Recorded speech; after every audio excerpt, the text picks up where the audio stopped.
still in chapter 18 somewhere. Mm-hmm. 34. Number 35. 35.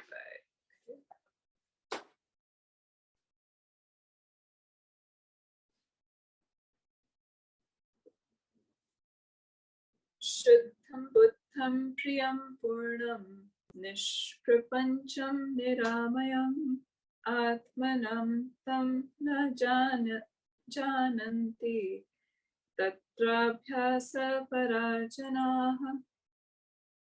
In this world, those who devote themselves to diverse practices do not know the self, which is pure, enlightened, beloved, perfect, transcendental, and stainless.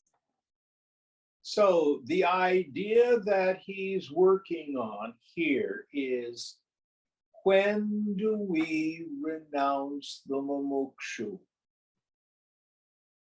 When do we let go of the meditator? When do we let go of the person striving for liberation? Now again, this is one of the reasons why this text is not a good one for beginners. It's very clear what he's saying. Give up your practices. What are you trying to get? What are you trying to achieve? What are you trying to acquire? You are it already. But beginners or even intermediate students take up this, you're left with your ulcerated mind. So first of all, we acquire the qualifications of a fit student. Who can remember the 4 qualifications of a fit student? First one, what's that mean? Discrimination. What kind of discrimination? Good wine and bad wine? Self and not self. Yeah. Brahma Satyam Jagan Mithya. The discrimination between the real and the unreal. Brahman alone is real, the phenomenal world is unreal. Between the self and the not self is just where we start. But yes.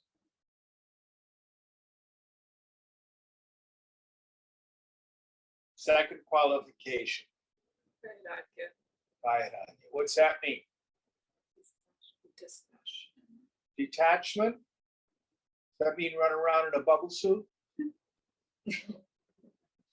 What's detachment mean? Letting go. What do we let go of? The person. Shankara identifies 2 areas we work on. First of all, he says that desire.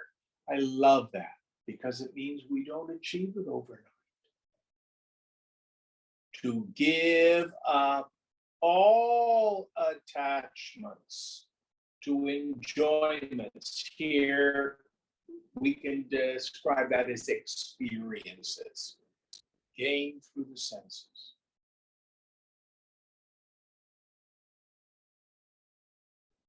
And that desire to give up any identification with a personal sense of self, starting from the body up to and including the form of Brahma, the creator, meaning I'm a powerful person.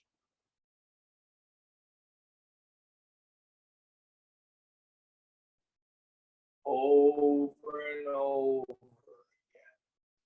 So in practice, what do we do? Watch your mind. Watch your mind. Watch when it extroverts into the objects. See yourself getting triggered. Drop it.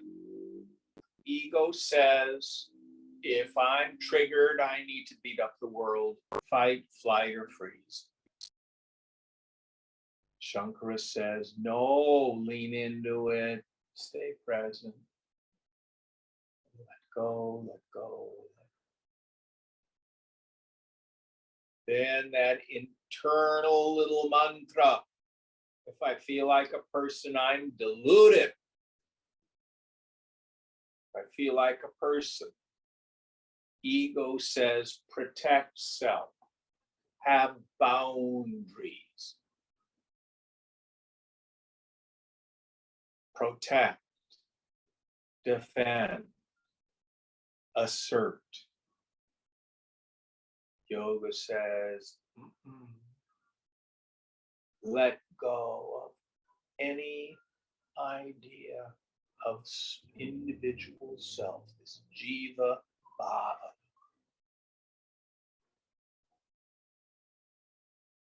Then we have third qualification. Who remembers what it is? Samadama, Titisha, Uparati, Swaha, and another S one that I'm forgetting. Yeah.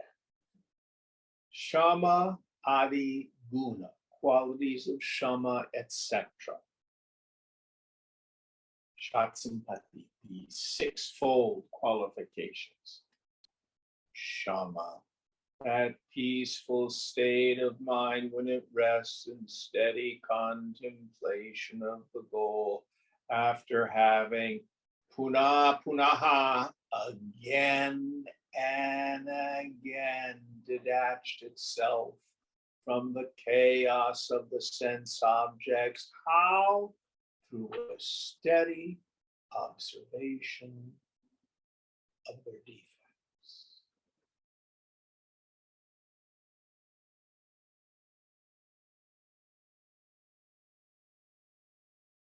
We get such a great example of this in the 12-step programs. One of the slogans is think, think, think. Meaning you think the drink through, you think the drug through. Okay. My mind says, one donut won't hurt. What happens for foodies?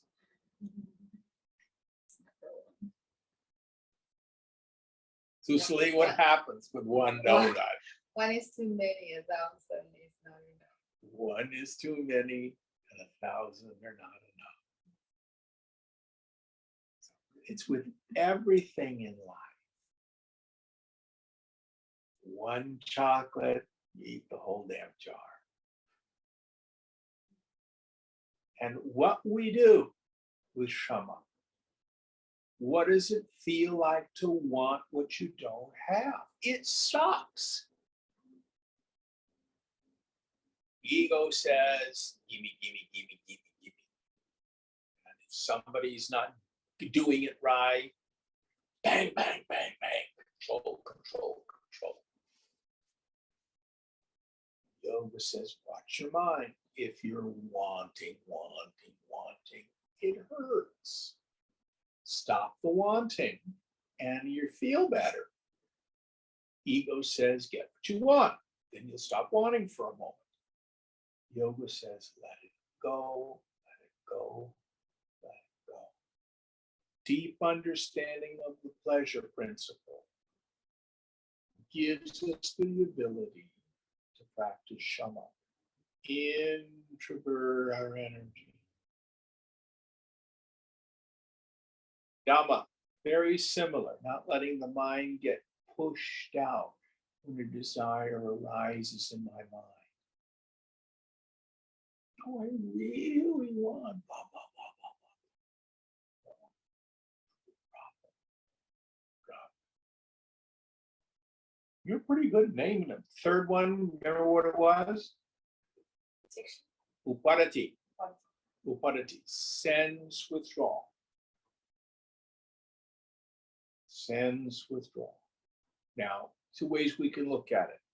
In your meditation seat, this is the same, by the way, for those of you who are doing Raja Yoga, is Pratyahara. So you're in your meditation seat, you need to be able to be so concentrated that the world disappears. Shankara says the best uparati, minds do not. You have shunya chitta. You can tell me what that means. Emptiness of mind. Louder. Emptiness of mind. Yes. So that as we're moving through the world, everything just passes through. Nothing gets stuck. You don't get triggered. You let it go. If you do get triggered, you just watch it and still let it go.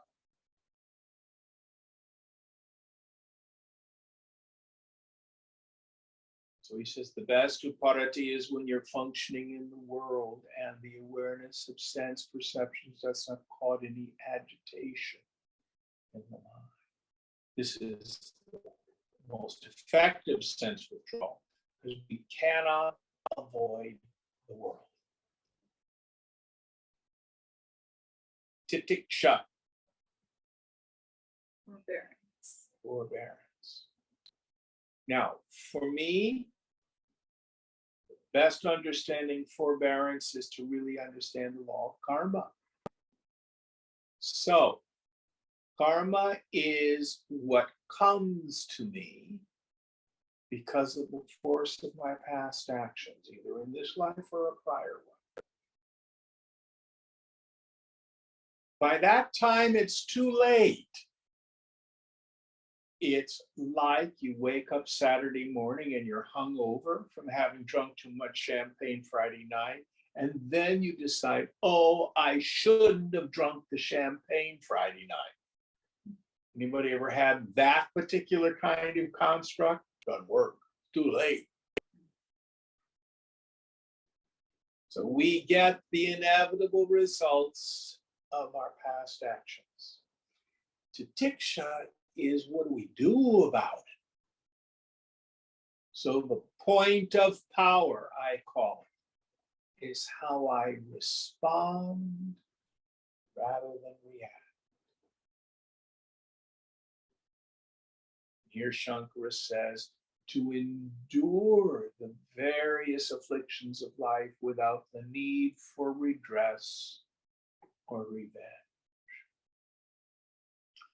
Working with someone this a couple weeks ago, and his parents have passed away. He's no kid. He's probably in his late 50s, might even be early 60s. And he and his two siblings have inherited their parents' house. It's a really big, beautiful house in Berkeley. It's probably worth a lot of money, several bedrooms. Anyway, sister is squatting in it. She won't leave. And he's a working musician, so he's been kind of low on funds. Then he had a stroke in December, so he's living there. The two of them are like oil and water. So he's going, she blah, blah, blah, blah, blah, and she blah, blah, blah, blah, blah, blah, and she blah, blah, blah, blah. I can't live there. God, the environment is so terrible. It's so toxic. She blah, blah, blah, blah, blah, blah. Well, you know what Jin's going to say. She got hit by a bus. Somebody else would show up to fulfill that role. Why? She's not the problem, it's inside. Huh? She's not the problem, it's inside him. Our unconscious, largely unconscious thought habits, to the force of the past, emanate into the world. And then we draw to us the inevitable result of that. Our unconscious negative sankalpa.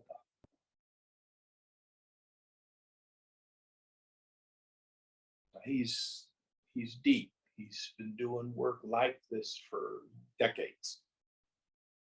And he got it. Oh, I get it. The inner work. So what he started doing was, okay, I'm at peace wherever I am.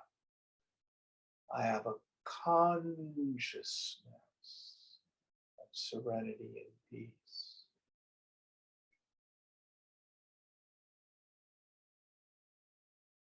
The Hebrew psalmist says, let me live in the house of the Lord all the days of my life. That doesn't mean going marching off to the temple in Jerusalem. See what I mean? So, for example, I think someone else was talking to me about some discord in their living situation. So, what you could do, right where I am, is peace. Right where my environment is peace.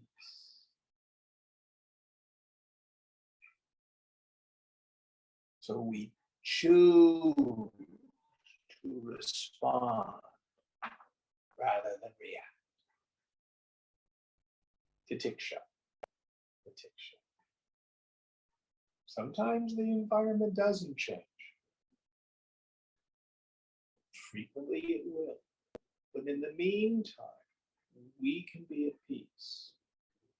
It is critical for effective sadhana. If you're spending all your time doing battle with the world, it's not conducive to sadhana.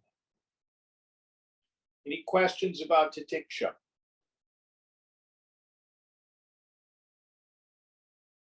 Shraddha, faith.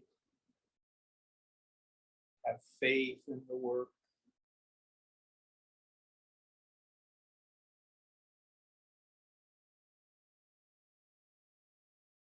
Scriptures say it's true, it's true. The great saints and sages say it's true, it's true, it's true, it's true. Your own logic reasoning. Yeah, this makes sense. Now you dive deep into the work. Prove it. Laboratory of your own existence. The last one that's hard to remember, samadhana. Again, a peaceful state of mind when we're resting in consciousness. It's not to be achieved by any amount of oscillation of the mind. Yeah, but what about this? But what about that? Am I doing it right? Am I going down the right path? Is this the right practices or the wrong practice? Will this happen? What about this? What about that? You know, is this the way it's supposed to be? What if I have the wrong teacher? What if I'm looking at the wrong scripture? Maybe I should be a Tibetan Buddhist. Anybody have those kinds of thoughts?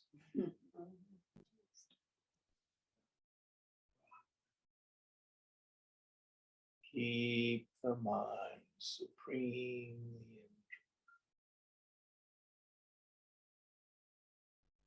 Until we attain to yoga rudha.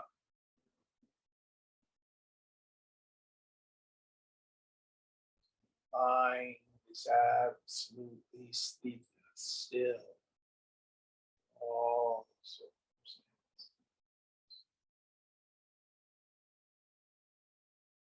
Then we engage in atma vichara, inquiry into the nature of the self. Who am I?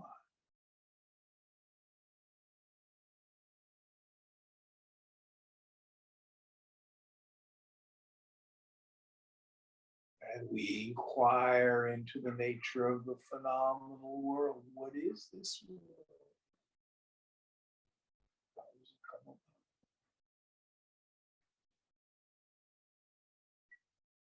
Then, when you have the direct experience, aham brahmasmi, I am Brahman. Atma Brahma. This self is Brahma. Sarvam Kalvidam Brahma.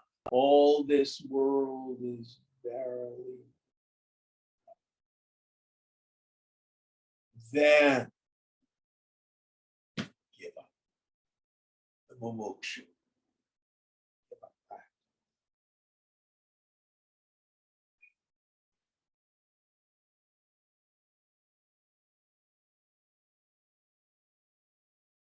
Do as you will.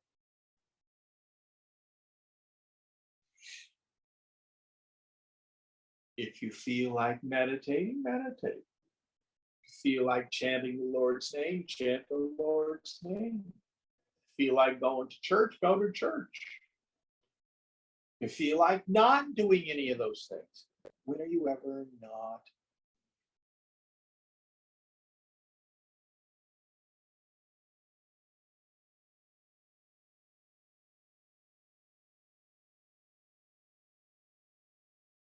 Just abide. It's the blissful self.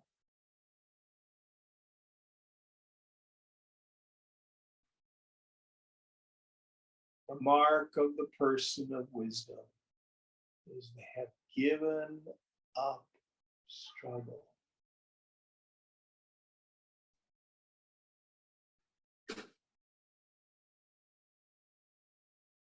I have a friend who says, it's not about finding God, it's the journey, it's the constant seeking.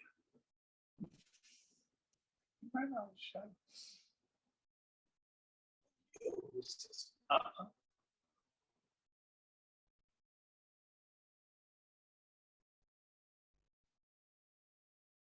You can come to a place where the journey's over.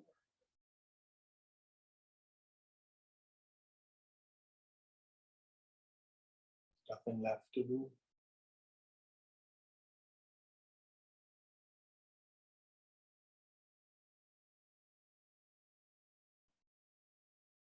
And then you watch the body walk through the empty journey through this physical life.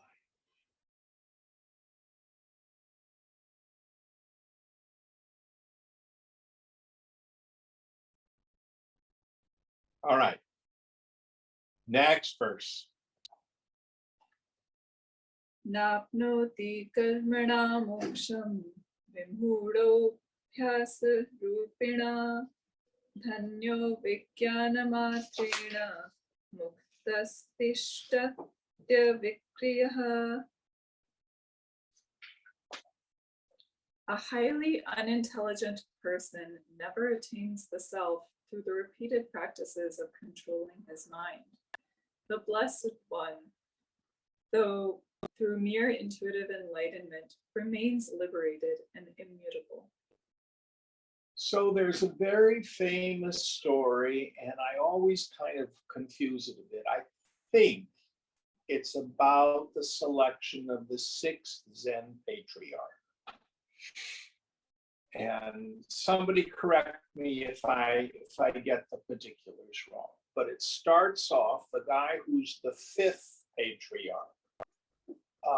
A person comes to the monastery, and it's very clear that this man is deeply enlightened. But he's unlettered. So they put him to work in the kitchen. And then as the 5th Zen patriarch gets very old, he knows that his time to leave the body is coming soon. So what he says is, we're going to have a contest where people write a poem expressing their wisdom. And then we will see who's qualified to be the next Zen patriarch. There was a senior monk that everybody thought, oh, this is the guy. And his poem went something like this.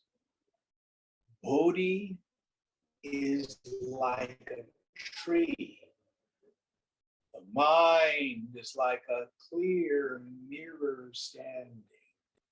Make sure to keep it free from dust.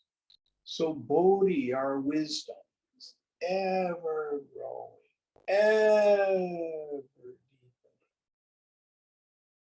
The mind is this clear mirror where consciousness peeps in and sees the no-thingness of the self.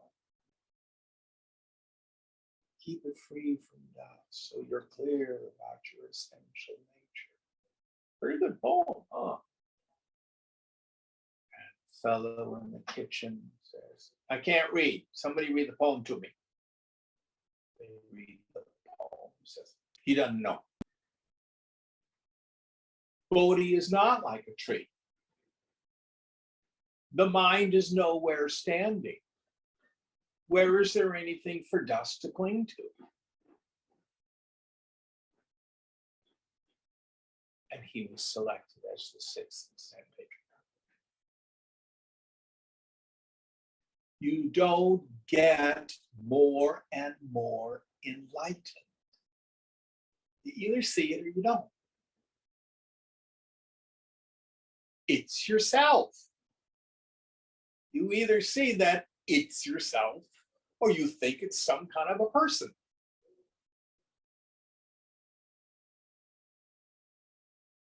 Mark of the person of steady wisdom is they don't believe the mind. If you think your thoughts are real and problematic, then you got to keep wiping. But if you don't believe your mind, if you have the fundamental insight, I cannot think a real thought. Neither can anybody else.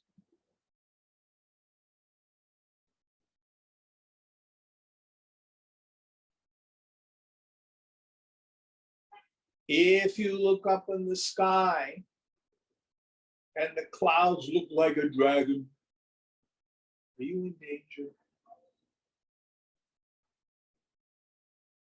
And the wind comes and blows them into the shape of a boat. Can you sail away? No. Do you have to fix the clouds?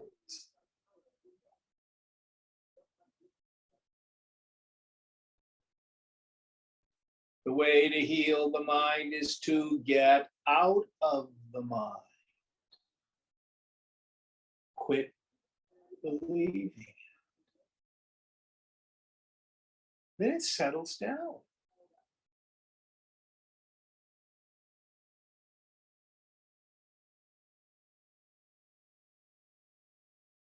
Anybody who's read Buddhist literature, did I get the story right? Google it. Come back and tell me next week. So the idea here is, again, don't worry about stupid mind states.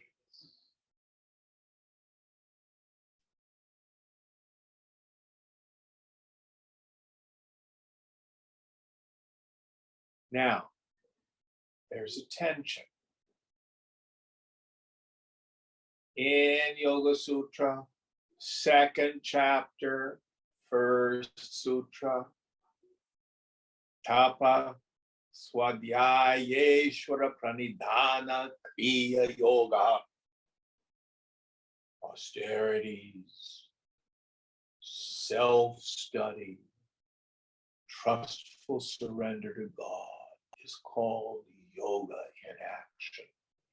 This is for beginning and intermediate students.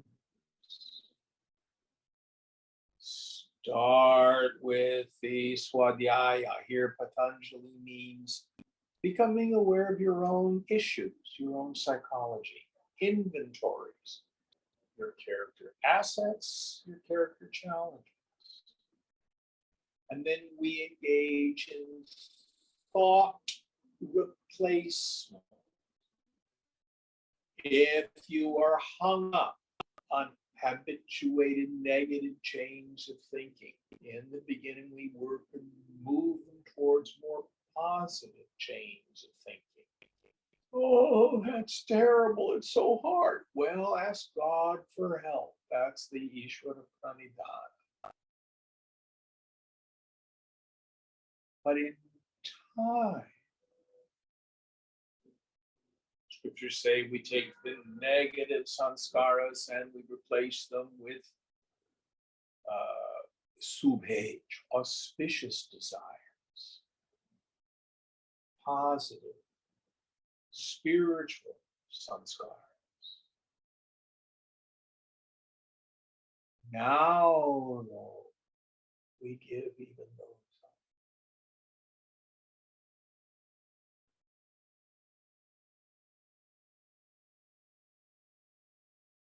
To those of us with a Judeo-Christian background, this is the deep mystical meaning of Sabbath. The greeting on the Sabbath for Jews, Shabbat Shalom. Who can tell me what it means?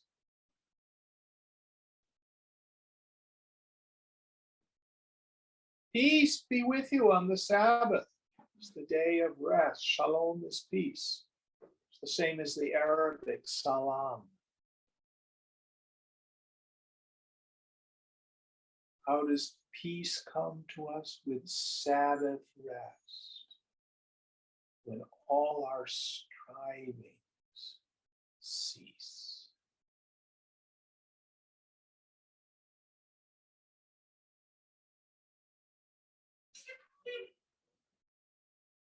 After our Kriya Yoga action, for some time.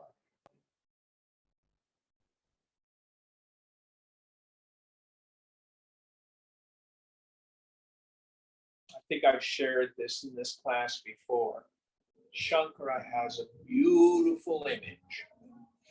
You have to think of the funeral pyre. There you are in Varanasi with the burning gas. It's a funeral with a huge pyre, and there's a dead body on it.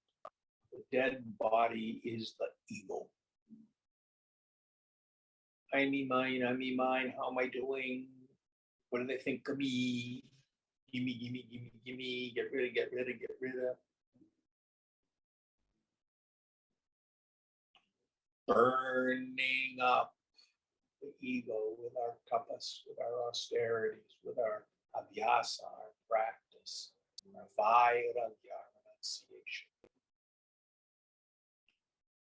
And the fellow who's tending the fire, what happens if fire starts to kind of burn out in one area? The corpse won't be totally burnt. So takes a stick.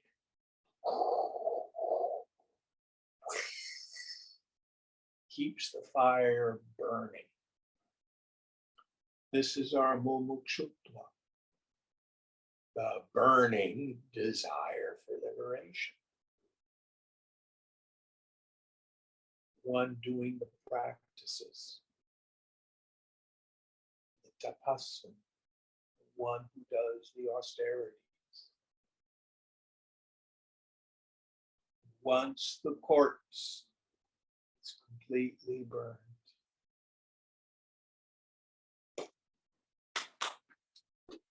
hold on. We throw the mumukshu on the pyre. Doom.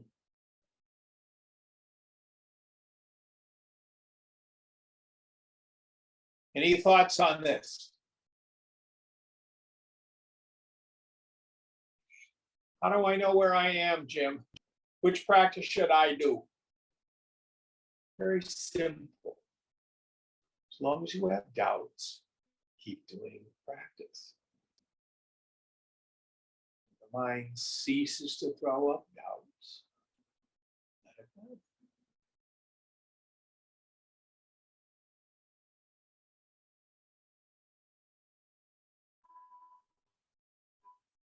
Next one.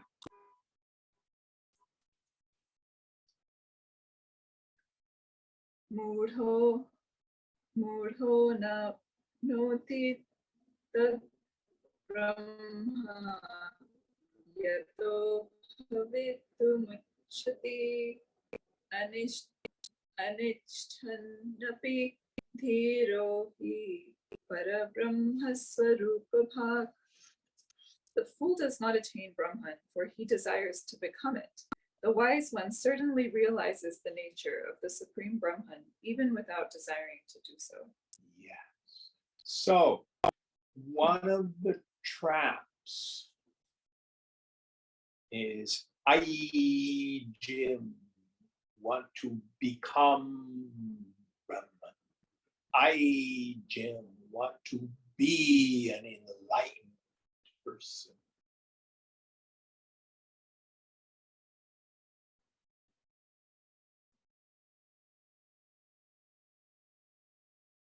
I was talking with a friend of mine. We have a mutual friend who's been doing yoga for decades and is still pretty much a mess. And my friend said to her, "What is it that you want?"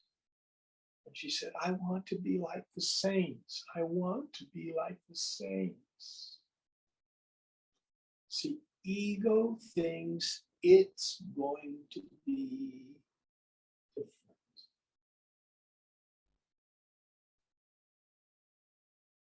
It is like the person who's contemplating suicide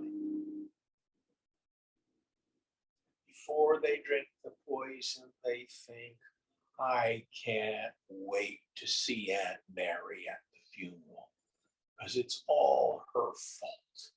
Oh, I'm just gonna sit there with my arms crossed and say, look, see what you've done. I can't wait to be there at my funeral." What's crazy about that? You won't be at your funeral. You're dead.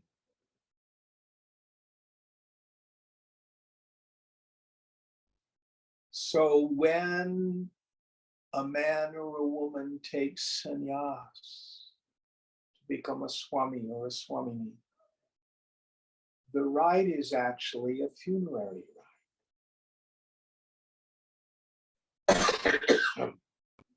You get your funeral before the body falls off because you are dead to this world.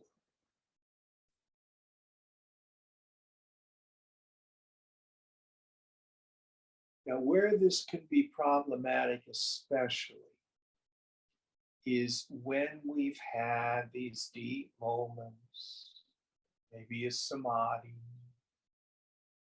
where I've glimpsed the no-thingness of my self-nature. Then the mind returns and says, "Is this it? Am I enlightened? Have I got it yet?"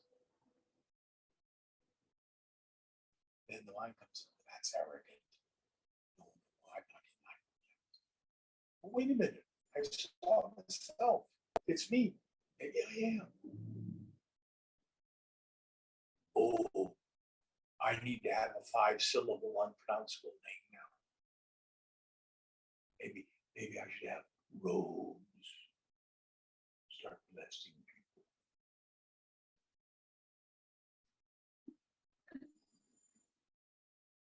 Why? What's happened? The ego's returned identified with some spiritual experience.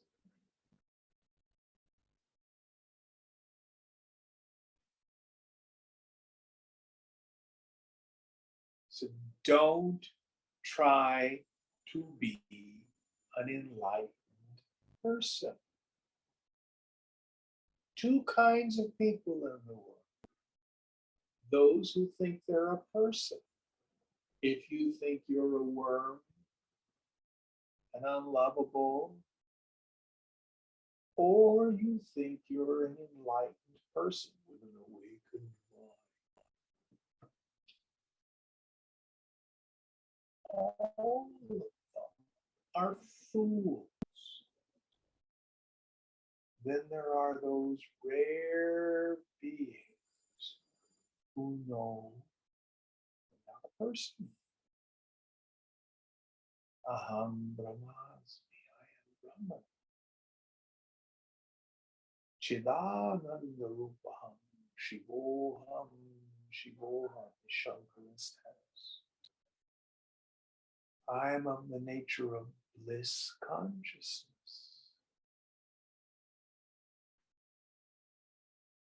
I am Shiva. I am auspiciousness itself.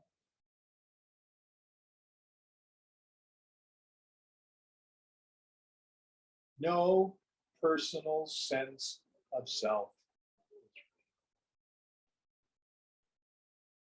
So the ego doesn't get to arrive and say, I have it now. No. You quit asking the stupid questions.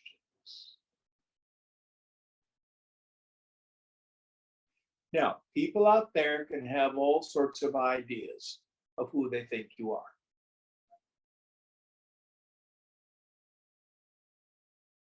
It's none of your business.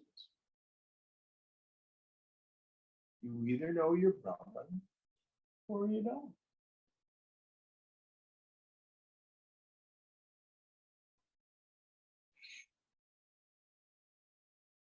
Any thoughts on this? Jim, I have a quick question about Yes, ma'am. your mutual friend who wants to be a saint. When is it good to have a role model like Ramana Maharshi versus when is it not? Like, when is it just too ego driven? Well, role models may be effective, but what you're doing is you want Fang to become like another person. And I suppose if you're going to be a psychologist, that's great. But Ramakrishna knew he wasn't a person.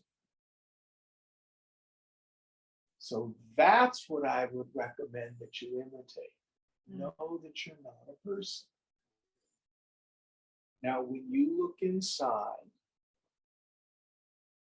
quiet mind, can you find a being Fang? Good, bad, struggling, saintly? Can you? Just memories and thoughts. Yeah. Are you those memories and thoughts? No, What's your essential nature? consciousness. You sure? Maybe you're a little gray ball with wings. Do you see one in there? No. Maybe you're angelic. You see an angel in there? No. Maybe you're a grizzled sadhu like Ramakrishna. You see a grizzled sadhu in there? I wish. Yeah, drop it. Okay.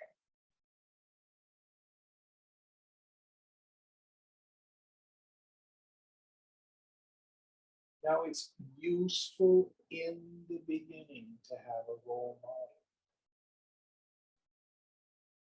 This is the point the scripture is thundering.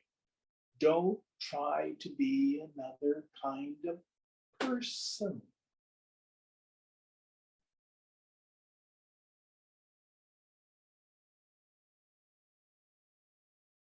Now, Krishna deals with this in Gita very, very clearly. He says, if you can't see who you are, then identify as a yogi. That's the safest place to be. What's a yogi? I'm just a yogi doing her practices. It's not of particular value to say, am I like Ramakrishna yet? And it won't happen by imitating external behavior. Do you see that?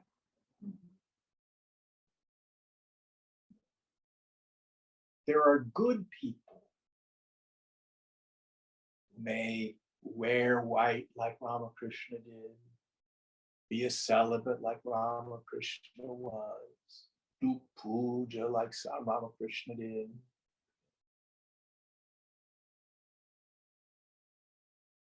But then you're a goody-goody if you're just imitating.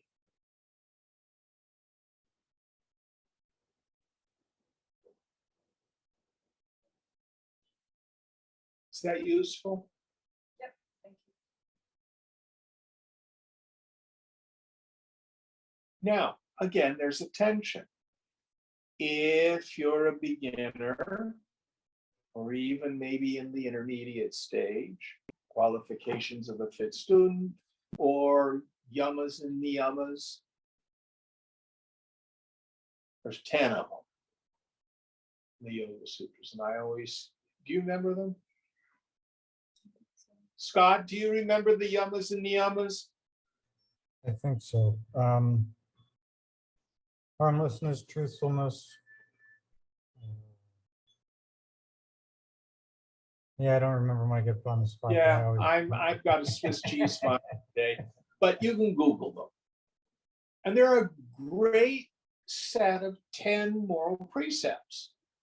It's a good place to start. Like, don't be a jerk. Don't hurt people. Try to be nice. It's a good place to start.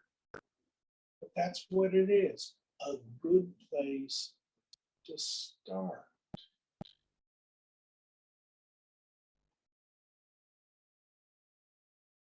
All right, next one.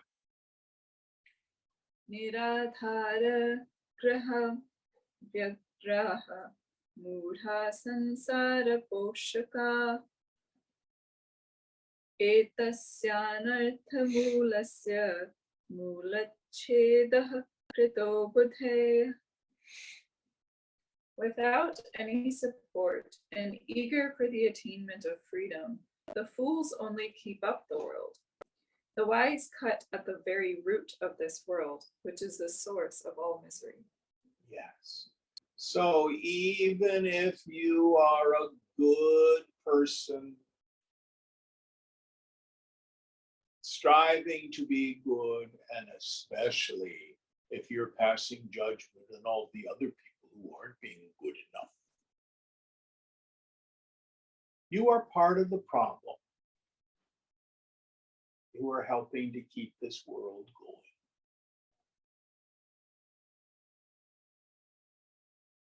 But the woman of wisdom sees it all.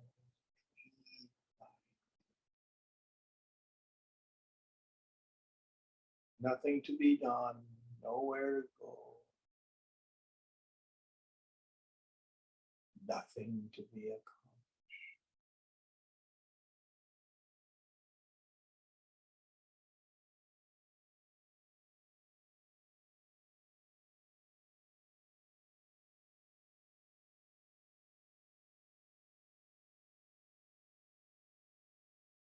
Now, it's subtle because we look at the Mahatma and they may be seen to be doing lots of good work,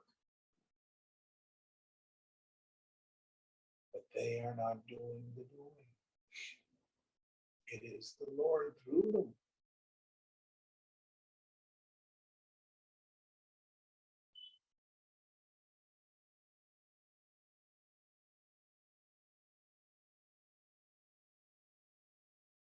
Next one.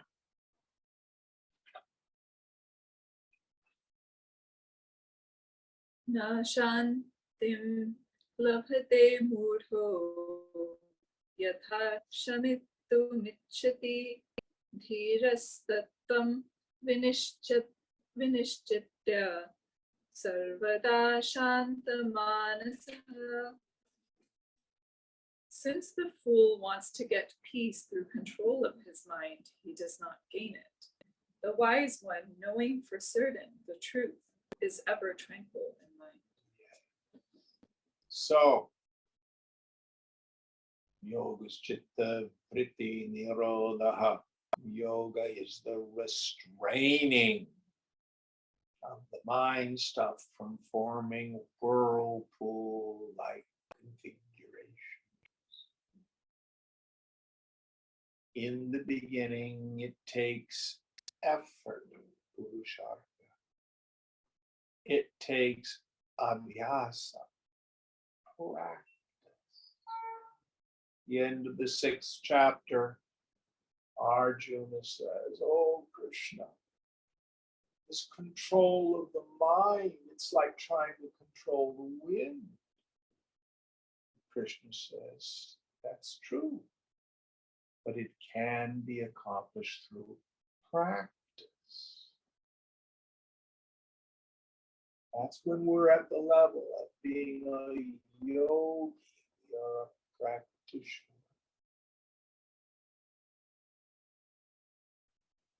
Once you get intimations of yourself as Brahman, as the ground of being,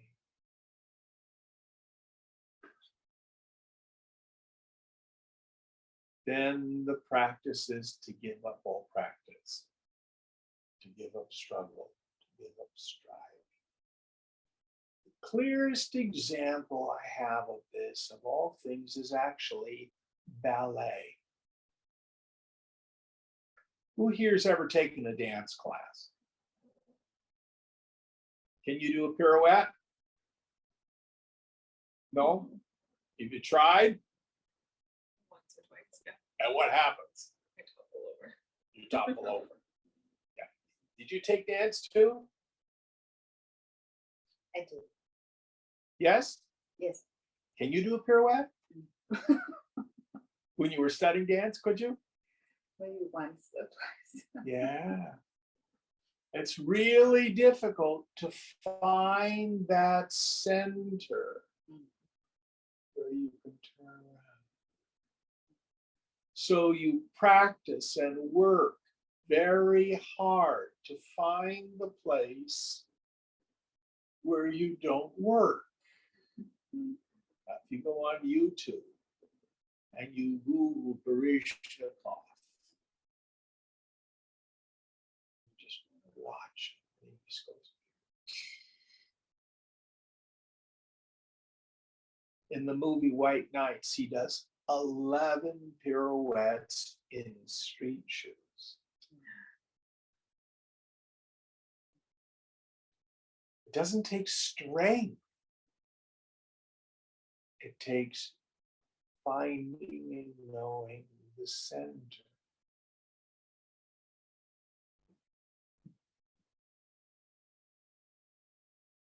So what do you and I do as yogis? We work very hard to find the place where we let go of struggle.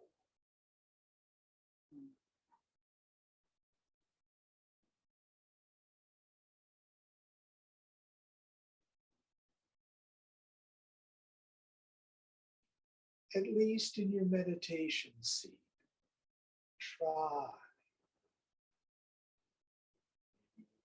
Do some japa, maybe some pranayama, whatever it is. Get yourself in a place of some quiet. Then stop practicing. Don't do anything.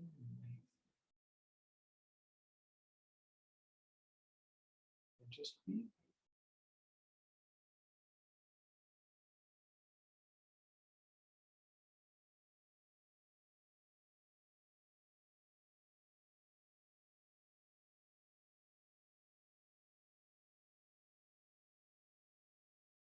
This is ultimately how the Stita Prajna Purusha finds effortless, causeless peace.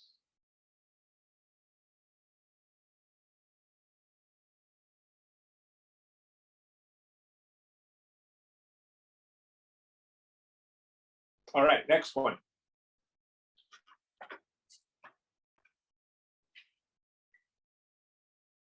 Katmano darshanam tasya yad drishtam valambate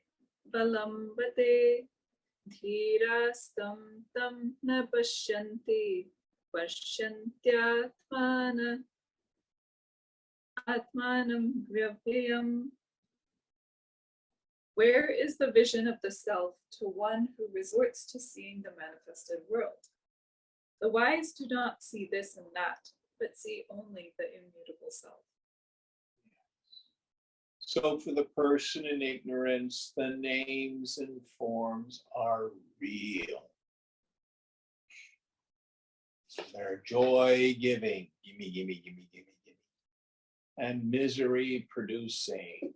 Stop it. Don't do that. I can't, you're triggering me.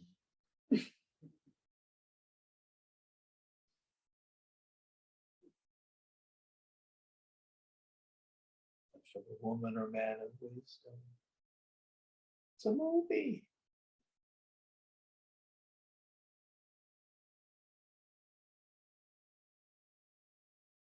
Nothing to be done.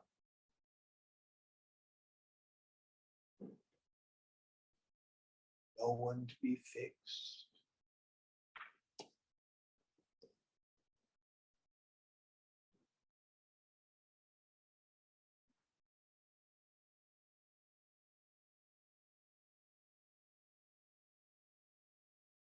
It's so funny. In contemporary political activism, one of the terms that's in the parlance now that wasn't there, like say 30 years ago, is microaggressions. Any of you, who can tell me what a microaggression is?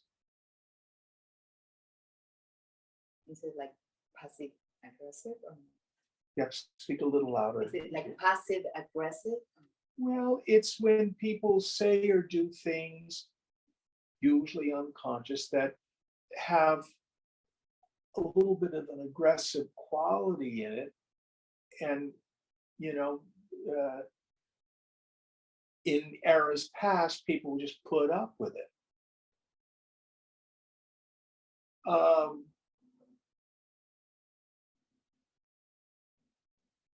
In one of the things on the TV about all the stuff that's coming out during the hearings, one of the Trumpy people used the P word, which is usually a reference to a kitten.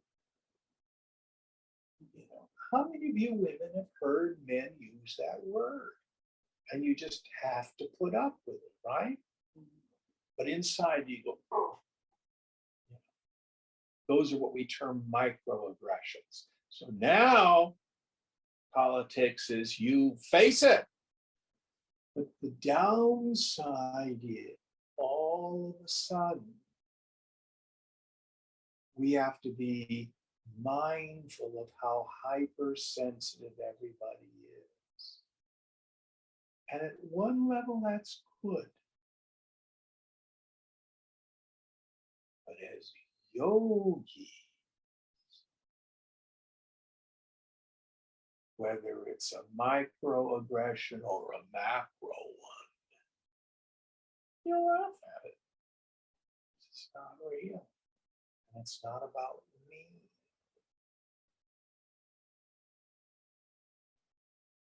Now, does it mean if you're called to it that you don't work for justice in the world? Of course you can do that.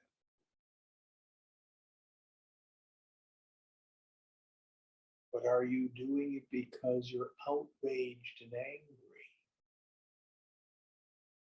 Are you doing it with shitala manasaha, coolness of heart, because it's the right thing to do?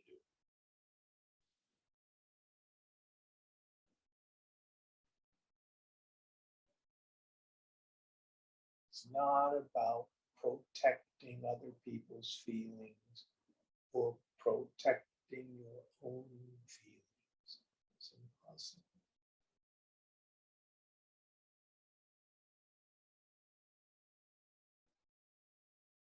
Any thoughts on this?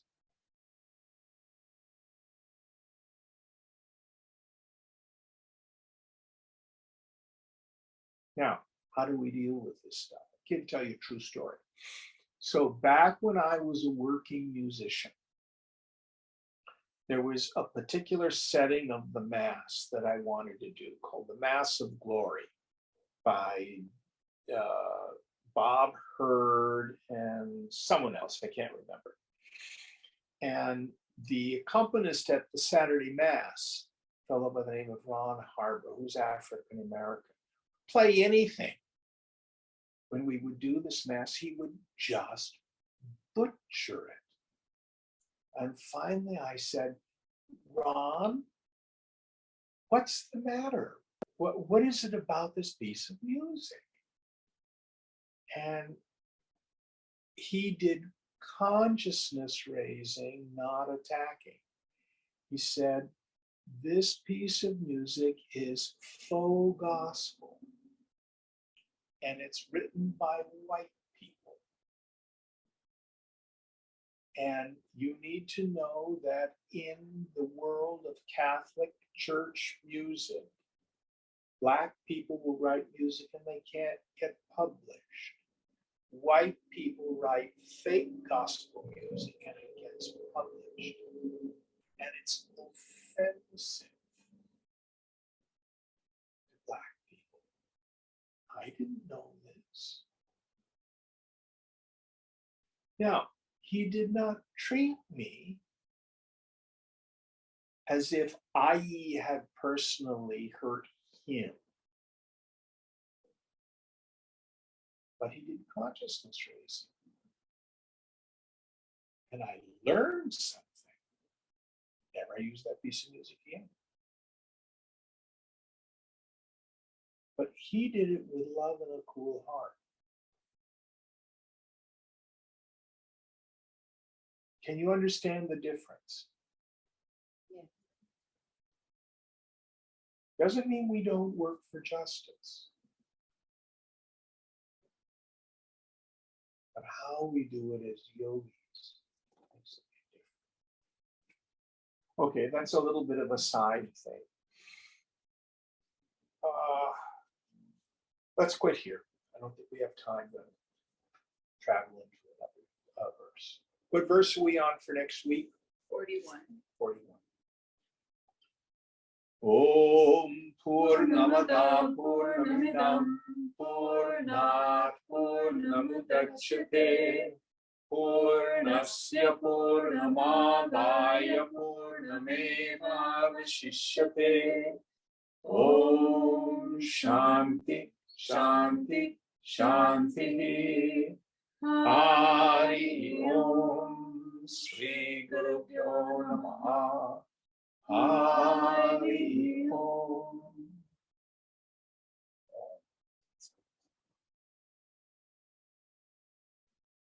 Thank you all.